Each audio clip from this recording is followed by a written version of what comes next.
واحد من أصدقائي بيسألني ويقول لي رأيك إيه في تصريحات الفريق كامل الوزير لما قال للزمالك رب يحميه.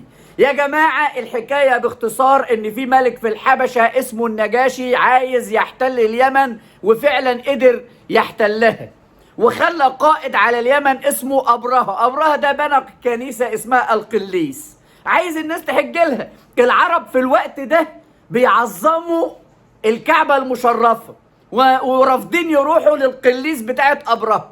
فأبرهة قرر ياخد جيش على راسه فيل عشان يهد الكعبة، عشان الناس تروح تحج لمين؟ للكنيسة اللي هو بناها اللي هي القليس. وهو في الطريق قابل جمال وحاجات كتير تخص عبد المطلب ابن عبد مناف جد سيدنا النبي عليه الصلاة والسلام.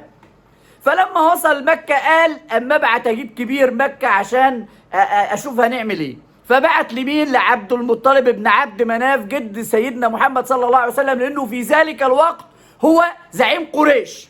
فلما دخل عليه عبد المطلب ابن عبد مناف جد النبي عليه الصلاة والسلام بيسأله عن الإبل، فأبرهة بيقول له جئت لهدم الكعبة فتسألني عن الإبل. قال له إيه بقى سيدنا عبد المطلب بن عبد مناف؟ بيقول له أنا رب الإبل وللبيت رب يحميه. دي الحكاية بتاعت المقولة. لما الفريق كامل الوزير يقول لك للزمالك رب يحميه، لازم أن تستنتج أن هناك أبرهة للرياضة المصرية. أبرهة للرياضة المصرية عايز يهد الزمالك، ليه مصلحة في هد الزمالك. ليه؟ لأنه عايز يبقى هناك قطب أوحد للرياضة المصرية، يكون الرياضة المصرية كل الناس بتتكلم عن قطب واحد، الناس تروح عنده بس ما تتكلمش عن قطبين.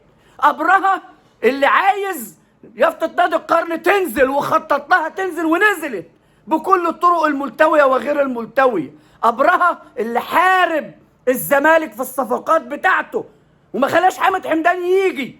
عشان ايه؟ عشان الزمالك ما ياخدش بطولات. ليه؟ لانه هو عايز قطب واحد للرياضة المصرية. أبرهة في الرياضة المصرية فكرة، والفكرة ابدا لا تموت. أبرهة كان في الدين عايز يهدم الكعبة عشان الناس تزور القليس الكنيسة اللي هو بناها. أبرهة في الرياضة المصرية عايز يهد الزمالك ويدمر الزمالك، وعايز الزمالك ما ياخدش بطولات عشان الفريق بتاعه او النادي بتاعه يكون هو القطب الاوحد للرياضة المصرية. ابدا فكرة أبرهة لن تموت. أبرهة فكرة، والفكرة ابدا لن تموت. أبرهة ده حارب الزمالك في حاجات كتير قوي قوي قوي قوي قوي تقدر تعد منها. يافطة نادي القرن نزلت، الصفقات اللي حاربوه فيها، سرقة البطولات، وحاجات كتير.